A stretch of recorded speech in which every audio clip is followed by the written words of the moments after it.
नमस्कार दोस्तों, मैं हूं प्रदीप सिंह और आप देख रहे हैं इतिहास गंगा। इतिहास गंगा के आज के इस अंक में हम चर्चा कर रहे हैं आज़ादी के अमृत महोत्सव की। हम अपनी आज़ादी की, अपनी स्वतंत्रता के 75 वर्ष पूर्ण कर चुके हैं। जी हां, 15 अगस्त 2022 को हम अपनी स्वतंत्रता के 75 वर्ष पूर्ण कर लेंगे और संपूर्ण देश मना रहा है आज़ादी का अमृत महोत्सव। ये दोस्तों, ये जो उत्सव धर्मिता है ना, ये होनी चाहिए। सुबह से शाम तक के काम के तनाव और आगे बढ़ने की होड़ में जो कुछ रह जाता है वो रह जाती है इतनी सी हंसी, और उस इतनी सी हंसी को पूरा करने के लिए होना चाहिए जलसा। और चूंकि हमारी हंसी पता नहीं कहां खो गई है, इसीलिए माननीय मोदी जी ने 15 अगस्त 2022 से जस्ट 75 सप्ताह पूर्व आज़ादी के अमृत महोत्सव को मनाने का निर्णय लिया। 12 मार्च 2021 को इसकी शुरुआत की गई। मित्रों, इस संपूर्ण कार्यक्रम में करना क्या है, संपूर्ण कार्यक्रम किया क्यों जा रहा है और संपूर्ण कार्यक्रम का उद्देश्य क्या है आने वाले समय के लिए। मित्रों, एक लाइन दिमाग में खनक रही है, वो ये है कि हमने क्या खोया, हमने क्या पाया और क्या बाकी रह गया। तो खोने के लिए तो बहुत था, चूंकि ये देश बहुत समृद्ध था। इसकी माटी देखने में माटी जैसी है, लेकिन इतनी उपजाऊ है कि क्या क्या नहीं पैदा कर देती। मित्रों, ये देश है जहां ज्ञान है, जहां वैराग्य है, जहां युद्ध है, जहां बलिदान है, जहां विज्ञान है, जहां विश्वास है। मित्रों, ये वो देश है जहां सबसे पहले, गांव से पहले नगर बस गया। मित्रों, ये देश है जहां पे चारों वेद लिखे गए, पुराण लिखे गए, उपनिषद लिखे गए। मित्रों, ये वो देश है जहां की स्त्रियां अपने पति के लिए यमराज से लड़ जाती हैं। और हनक देखिए बाबूजी, कि उस धर्म देवता को, उस दंड देवता को उसके पति को वापस करना पड़ता है। यह देश है जहां पर चरक और सुश्रुत धन्वंतरी जैसे ज्ञानवेत्ता, चिकित्सावेत्ता है। यह वो देश है जहां आर्यभट्ट और 12 महीने जैसे गणितज्ञ हैं। मित्रों, यह देश है जहां पर अपनी माटी के लिए अपना सार सर्वस्व निछावर कर दिया जाता है। यह देश है राणा का, यह देश है शिवाजी का, यह देश है मर्यादा पुरुषोत्तम श्री राम का। जब उनकी सबसे प्रिय मां कैकेयी के इशारे पर उनके पिता दशरथ कहते हैं कि बेटा अब तुम जाओ वन के लिए, तो एक पल का समय नहीं लगता, वो कहते हैं जो आज्ञा पिताजी। ये वो देश है जहां कन्हैया अपने एक गरीब ब्राह्मण मित्र की सहायता के लिए अपना ही नहीं संपूर्ण लोग निछावर कर देते हैं। ये वो देश है जहां गोपियां ज्ञान वैराग्य उद्धव को ज्ञान सिखा देती हैं। हमारे देश के ज्ञानियों की तो बात छोड़िए दोस्तों, हमारे यहां के जो गंवार हैं वो भी ऐसी बात कह देते हैं जिस पे पीएचडी हो जाए। तो जैसे कि मैंने जिक्र किया था कि ये वो देश है जिसकी माटी इतनी उपजाऊ है कि हमारे यहां बंजर से भी महान व्यक्तित्व पैदा हो जाते हैं। ये वो देश है जहां पर एक लंगोटी वाले ने ऐसा चरखा चलाया कि वो गोरी चमड़ी वाले अंग्रेज अपने सूट बूट लेके 9-2-11 हो लिए। ये वो देश है जहां पर एक खूबसूरत नौजवान ने हैट लगाकर अंग्रेजों की औकात याद दिला दी। ये वो देश है जहां पर आजाद पैदा हुए, आजाद है और आजाद ही चले गए, किसी माइकालाल की हिम्मत नहीं हुई कि छू सके।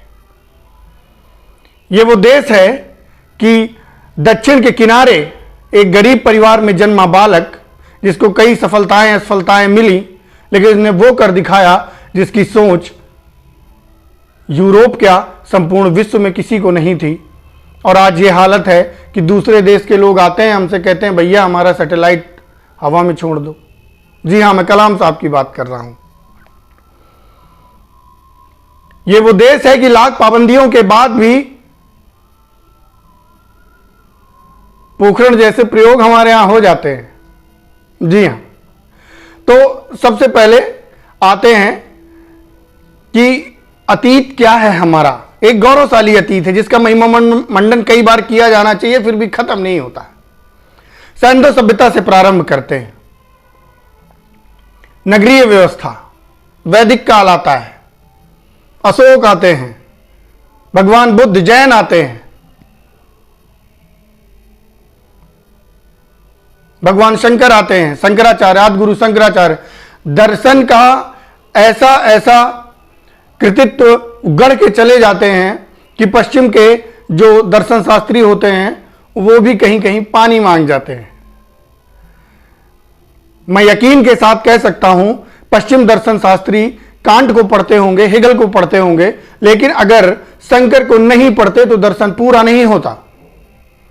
अरस्तु को पढ़ते होंगे, सुकरात को पढ़ते होंगे, लेकिन अगर शंकर को नहीं पढ़ते तो दर्शन पूरा नहीं होता। इस सोने की चिड़िया कही जाने वाले देश को आक्रांताओं ने जबरन कई बार लूटा। हमारी संस्कृत पे इतने कुठाराघात हुए हैं, इतने प्रयास हुए हैं कि हमारी संस्कृत निस्तो नाबूद हो जाए, लेकिन हस्ती है कि मिट्टी नहीं, किसी के बस का है नहीं, क्योंकि बहुत समृद्ध है। इतनी समृद्ध है, चाहे वो इतिहास हो, चाहे भाषा हो, चाहे विज्ञान हो। और इस समृद्धता के पीछे कारण क्या है, नेपथ्य में चल क्या रहा है?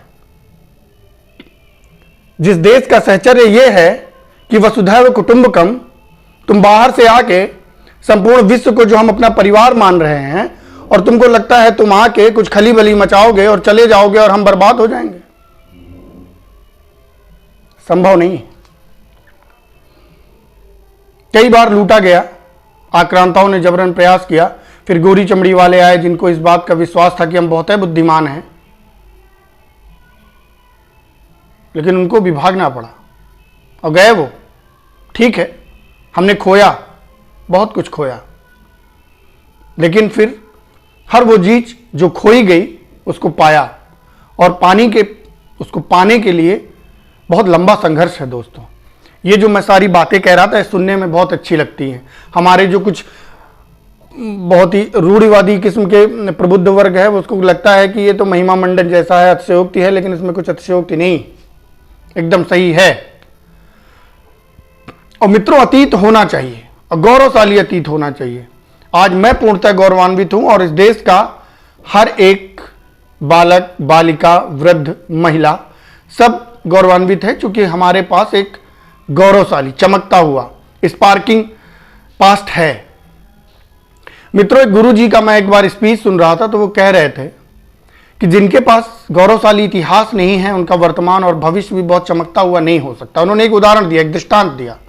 वो दृष्टांत में कहते हैं कि सामने से अगर रात में कोई गाड़ी आ रही है, उसकी हाईलाइट जलती है तो हमारी आंखें तिलमिला जाती हैं, लेकिन अगर पीछे से कोई गाड़ी आ रही है और उसकी हेडलाइट जल रही है तो उसके सहारे, उसके आलंबन से हम बहुत दूर तक सफर तय करते हैं।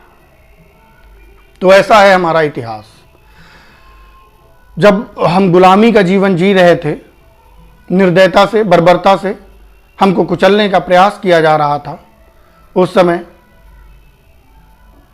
हमारे जो भी स्वतंत्रता सेनानी हैं उन्होंने बहुत ही भरसक प्रयास किया। और यह प्रयास उस समय से चला जब महाराणा प्रताप राजस्थान की राजपूता की लौ बन के जल रहे थे, मराठा साम्राज्य को नए स्वराज्य की तरफ छत्रपति शिवाजी ले जा रहे थे। ये वो समय है जब स्वामी दयानंद और विवेकानंद जैसे महान ज्ञानी ज्ञान की अलग जगा रहे थे, और ऐसी अलग जगा रहे थे कि संपूर्ण विश्व नतमस्तक हो रहा था।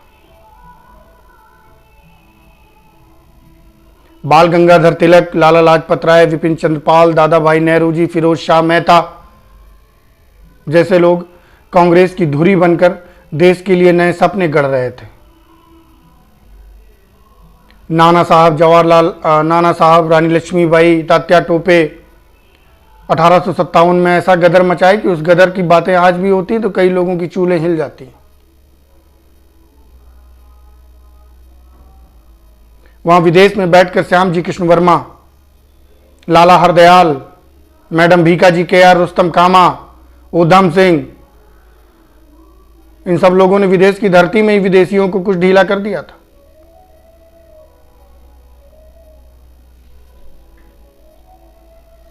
उसके बाद पंडित जी आए, चंद्रशेखर आजाद जी, राम प्रसाद बिस्मिल, शहीद आजम भगत सिंह,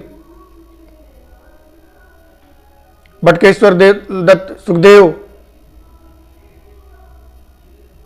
और जो सबसे बड़ा नाम है जिसको मैंने बचा के रखा है वो लंगोटी वाले बाबा महात्मा गांधी।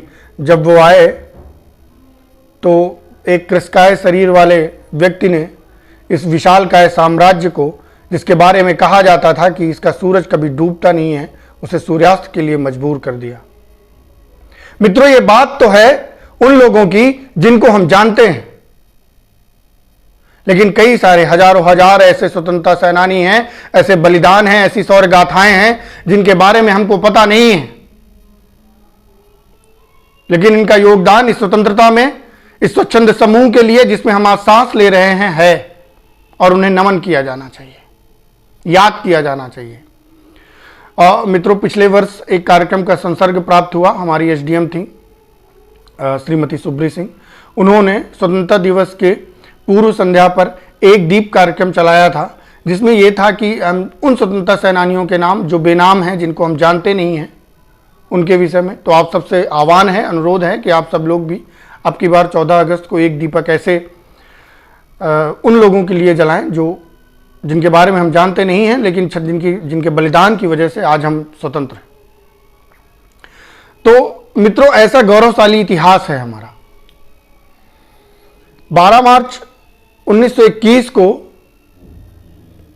आजादी के अमृत महोत्सव का प्रारंभ किया गया। 12 मार्च क्यों चुना गया? क्योंकि गांधी जी ने 12 मार्च को ही दांडी यात्रा प्रारंभ की थी साबरमती आश्रम से। दांडी नवसारी जिले में पड़ता है। नमक कर का उल्लंघन किया और सबने अवज्ञा आंदोलन चलाया।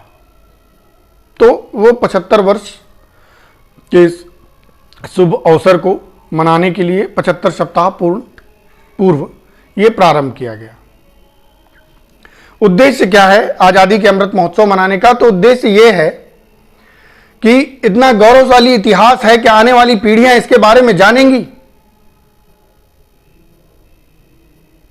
तो हमारा यह दायित्व है कि आने वाली पीढ़ियों को हम ये बताएं कि लाख संकट आए लेकिन हम लड़े और पुरजोर लड़े, और इतना लड़े कि जो विरोधी थे उनको हमने भगा दिया। इस महोत्सव का सबसे बड़ा उद्देश्य यही है कि आने वाली पीढ़ियां उन बुजुर्गों को, उन पूर्वजों को भूल ना जाए जिनकी वजह से आज हम जीवित हैं। जब यह देश आजाद होता है, अब आते हैं उन 75 वर्षों पे, जब यह देश आजाद होता है तो ऐसा नहीं था कि हमारे पास संकट नहीं थे, समस्याएं नहीं थी, बहुत सारी समस्याएं थी। आजाद भारत की जो भी जनसंख्या थी, चूंकि उधर पाकिस्तान को पृथक कर दिया गया था, इधर बंगाल से पूर्वी बंगाल को पृथक कर दिया गया था, बहुत सारी समस्याएं थी। उन समस्याओं को एक बार सरसरी निगाह से देखते हैं कि जनसंख्या का स्थानांतरण हो रहा था, बहुत सारे कत्लेआम हो रहे थे, वहां पर सुख कैसे हो, अमन चैन की स्थापना कैसे की जाए। बहुत सारी रियासतें थीं, लगभग 500 से अधिक रियासतें थीं, उनका विलय कैसे किया जाए। तो जिस समय मैं रियासतों के विलय की बात कर रहा हूं, उस समय मुझे सरदार वल्लभ भाई पटेल याद आ रहे हैं। उस समय का शीर्ष नेतृत्व तो याद आ रहा है, जिसने अपनी सूझबूझ से 500 से अधिक रियासतों का विलय भारत में कराया। केवल 3 रियासतें रह गई थी, जूनागढ़, हैदराबाद और कश्मीर। जूनागढ़ में भी वहां की जनता की सहमति से पुलिस कार्रवाई की गई और उसको भारत में मिलाया गया। हैदराबाद के निजाम कतई नहीं चाहते थे कि उनको भारत से मिलाया जाए, वो पाकिस्तान से मिलना चाहते थे। वहां पे ऑपरेशन पोलो चलाया गया, हैदराबाद को मिलाया गया। और जो कश्मीर के राजा थे वो थोड़ी दुविधा में थे, उनको लग रहा था क्या कश्मीर पाकिस्तान के साथ जाएं कि भारत के साथ जाएं या स्वतंत्र रह जाएं। क्योंकि जब अंग्रेजों ने भारत को आज़ाद किया, उस समय जो रियासतें थी, इनके लिए एक विकल्प छोड़ रखा था कि वो या तो पाकिस्तान के साथ मिल सकते हैं, या तो भारत के साथ मिल सकते हैं, या तो स्वतंत्र रह सकते हैं। मतलब कि उनकी जो रणनीति थी उसमें साफ साफ था कि भारत को खंडित कर दें कि ये कभी पुनर्जीवित ना हो पाए, पुनः स्थापित ना हो पाए। लेकिन ऐसा हुआ नहीं। पटेल जी लगे एकदम मजबूती से और एक नवीन भारत, एक श्रेष्ठ भारत के निर्माण का पहला कदम रखा। फिर 1948 को जब पाकिस्तानी कबालियां ने कश्मीर पर आक्रमण किया तो उन्होंने भारत सरकार की तरफ मदद की आशा से देखा, भारत सरकार ने उनकी मदद की। फिर 1948 में ही कश्मीर को मिलाया गया। 1949 में उसको एक विशेष राज्य का दर्जा दिया गया। लेकिन अभी कुछ वर्ष पूर्व ही 5 अगस्त 1919 को धारा 370 के 35A को हटाकर एक सामान्य राज्य, भारत के एक अभिन्न अंग के रूप में कश्मीर को स्थापित किया गया। बहुत ही सुखद क्षण था। तो एक समस्या ये थी। दूसरी समस्या क्या थी कि राज्यों का पुनर्गठन भाषाओं के आधार पर, जाति के आधार पर, बोली के आधार पर, संस्कृत के आधार पर, भौगोलिक परिवेश के आधार पर राज्यों का पुनर्गठन होना था। कई सारे आयोग बने, हमने उसको भी बड़ी सफलता के साथ किया। आर्थिक स्थिति अच्छी नहीं थी दोस्तों, गरीबी और भुखमरी तो बहुत बड़ी समस्याएं थी, लेकिन हम लड़े। मैं ये बात कर रहा हूं आज़ादी के बाद की, क्योंकि आज़ादी के अमृत महोत्सव मनाने का सबसे पहला उद्देश्य यही है कि हम अपने गौरवशाली इतिहास को खोजेंगे, उसके बारे में चर्चा करेंगे और आने वाली पीढ़ियों के लिए वो सारे के सारे दृष्टांत छोड़ के जाएंगे जिनसे वो सीखें और इस देश को आगे आने वाले समय में और अधिक मजबूत और समृद्ध करें। तो जिस समय हम आजाद हुए, भारत की आर्थिक स्थिति अच्छी नहीं थी, गरीबी थी, भुखमरी थी, लेकिन इन समस्याओं के समाधान के लिए किया क्या हमने हरित क्रांति लाए। हरित क्रांति लाए, भारतीय जमीन की उत्पादकता को बढ़ाया और आज का ये आलम है कि हमने 2 बड़ी विपदाएं लगातार 2 वर्षों में देखी, कोरोना महामारी के रूप में। उसके बाद भी भुखमरी जैसी हालत नहीं आई। हम आज भी, खास करके उत्तर प्रदेश में और केंद्र सरकार की सहायता से अन्य राज्यों में, आज भी हमारे यहाँ 2 बार, महीने में 2 बार मुफ्त राशन वितरण की व्यवस्था है। हमारे पास एक बहुत बड़ा बफर स्टॉक है कि अगर 3 साल तक लगातार आपदाएं आती रहे तो भी हम भुखमरी जैसी हालत में नहीं पहुंचेंगे। यह हमारी समृद्धता है, हमारे पूर्वजों की मेहनत है। आर्थिक स्थिति को मजबूत किया और इतना मजबूत कर दिया कि आज विश्व की सर्वप्रथम 5 अर्थव्यवस्थाओं में से एक हम हैं। तो ये वो लड़ाई है जो हमारे पूर्वजों ने लड़ी और लड़के इस देश को, हम सबको, आप सबको समृद्ध बनाया। और क्या था? सामाजिक स्तर और शैक्षणिक स्तर, ये भी एक समस्या थी। सामाजिक स्तर पे तो बहुत पहले से काम प्रारंभ हो गया था। जो भी हमारे समाज में कुरीतियाँ थी उनको दूर करने का राजा राम मोहन राय, दयानंद सरस्वती, विवेकानंद जी और भी कई सारे लोग लगे, ईश्वर चंद्र विद्यासागर साहब, ये सब लोग लगे और कई सारी चीज़ों को दूर भी किया, कई सारी कुरीतियों को दूर किया। जो वर्तमान समय में है उनको भी दूर करने का लगातार प्रयास किया जा रहा है। हम आधुनिक भारत पे चल रहे हैं जहाँ पे कुरीतियों और अंधविश्वास के लिए उतनी जगह नहीं है जितनी पहले समय में थी। अंधविश्वास के साथ कोई हमारी प्रेम और आस्था को न जोड़े, मैं स्पष्ट कर दूं, वो हमारी शास्त्रीयता का एक हिस्सा है और प्रेम और विश्वास ही होता है जो कुछ भी करने के लिए आपको प्रेरित करता है। तो ये तो हो गया कि ये हमारा गौरवशाली इतिहास है। खोने के लिए हमने बहुत सारे लोगों को खोया है जिनको आज याद करने का समय है, हम याद कर रहे हैं। पाने के लिए तो हमने जो बताया ये सब हमने पाया है और इस कदर पाया है कि विज्ञान की स्थिति ये है, मेडिकल की स्थिति ये है, परिवहन की स्थिति ये है कि लोग आज, विदेशी लोग आज हमारे पास आते हैं अपने काम कराने के लिए। हमने पर्यावरण पे, चूंकि ये एक अंतर्राष्ट्रीय समस्या भी है और हम सबकी ज़रूरत भी है, पर्यावरण में बड़े काम किए, स्वच्छता में बड़े काम किए। माननीय प्रधानमंत्री जी के नेतृत्व में स्वच्छता अभियान चलाया गया। तो इस तरह से बहुत सारे काम करके आज हम अपने देश को समृद्ध बना रहे हैं। अब आज़ादी के अमृत महोत्सव में सरकार की तरफ से क्या है, वो क्या करना चाहती है, अब थोड़ा सा आंकड़ों पे बात करते हैं। भारतीय सांस्कृतिक मंत्रालय को इसका नोडल मंत्रालय बनाया गया है।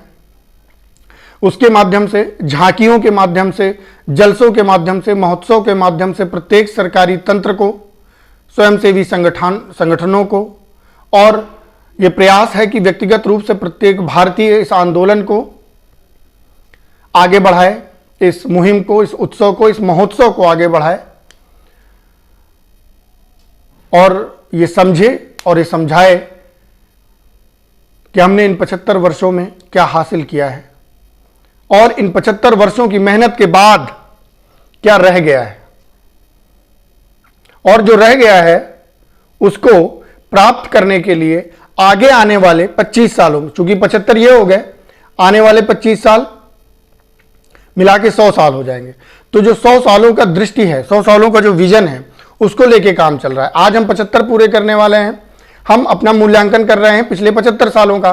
आने वाले 25 सालों के लिए हम संकल्प ले रहे हैं, उद्देश्य बना रहे हैं, योजना बना रहे हैं कि आने वाले 25 सालों में हम क्या करेंगे। और जब ये 25 वर्ष पूरे होंगे और हम 100 साल की शताब्दी पर खड़े होंगे तो एक चमकता हुआ भारत होगा, होना चाहिए, और वो ऐसे नहीं होगा। मोदी जी के इस कार्यक्रम में ये भी है कि इस 75 वर्ष की संकल्पना पे 75 संकल्प लिए जाएं, 75 नीतियां बने, और वो सारी की सारी नीतियां एक भारत श्रेष्ठ भारत शताब्दी वर्ष में वो चमकता हुआ सूरज के समान दिखे। और एक चीज ये भी कि मित्रों, चूंकि हम बहुत, भारत है विविधता का देश है, लेकिन इस विविधता के कारण कहीं कहीं माहौल गड़बड़ा जाता है, दंगे हो जाते हैं, सांप्रदायिकता फैल जाती है। तो ऐसा ना हो, इसलिए कहते हैं कि आवाज़ दो, हम एक हैं, हम एक है, हम एक थे, एक हैं और एक रहेंगे। तो मित्रों, ये सारी बातें हैं। आज़ादी के अमृत महोत्सव में बहुत सारे अभियान चलाए जा रहे हैं। उसमें से एक अभियान ये भी है कि हर घर तिरंगा अभियान शुरू किया गया। 13, 14, 15 अगस्त को भारत सरकार सांस्कृतिक मंत्रालय के माध्यम से लगभग 20 करोड़ भारतीयों के घरों में तिरंगा फहराना चाहती है, फहराएगी, सफलतापूर्वक फहराएगी। हम और आप सब लोग मिल के फहराएंगे। हमारी आन बान शान तिरंगा नभ में फहराएगा, और जब वो हवा के साथ हिचकोरे लेगा तो वो बताएगा कि माँ भारती का इतिहास, माँ भारती का वर्तमान कितना गौरवशाली है, और उसे संपूर्ण विश्व सुनेगा। उसके लिए क्या है कि एक वेबसाइट भी बनाई गई है, harghar-tiranga.com। उसमें जाकर आप अपनी तिरंगे के साथ सेल्फी अपलोड कर सकते हैं, एक अप्रिसिएशन सर्टिफिकेट प्राप्त कर सकते हैं, जिसको आप व्हाट्सएप और जो भी आपके सोशल मीडिया अकाउंट्स हैं उनके स्टेटस में लगा सकते हैं, खुद को गौरवान्वित महसूस करा सकते हैं और दूसरों को भी। तो मित्रों, इस कार्यक्रम के अंत में एक ये भी प्रथा है कि एक संकल्प लिया जाए, एक उद्घोषणा की जाए, और उद्घोषणा इस विषय की जाए कि हम आने वाले 25 साल निरंतर रूप से लगातार तिरंगे के उस मध्य में अशोक चक्र के चक्र की भांति लगातार प्रयास करेंगे, और जब 100 वर्ष भारत की स्वतंत्रता के पूरे होंगे तो एक ऐसा भारत स्थापित होगा जो विश्व गुरु ही नहीं, अत्याधुनिक स्तर पर, तकनीक के स्तर पर, विज्ञान के स्तर पर, खेल के स्तर पर, स्वच्छता के स्तर पर, पर्यावरण के स्तर पर, सद्भावना के स्तर पर, समरसता के स्तर पर, समावेशी विकास के स्तर पर सबसे आगे होगा। और मैं चाहता हूं, आप सब चाहते हैं कि ये देश अपने पुरातन गौरव को, सनातनी सभ्यता के शीर्ष स्तंभ को पुनः प्राप्त करे, और करेगा भी। इसी आशा के साथ हम सब अमृत महोत्सव मनाएंगे, तिरंगा फहराएंगे, आज़ादी मनाएंगे, और उन सारे जाने अनजाने लोगों का आभार प्रकट करेंगे, सत सत नमन करेंगे। जय हिंद, जय भारत, वंदे मातरम।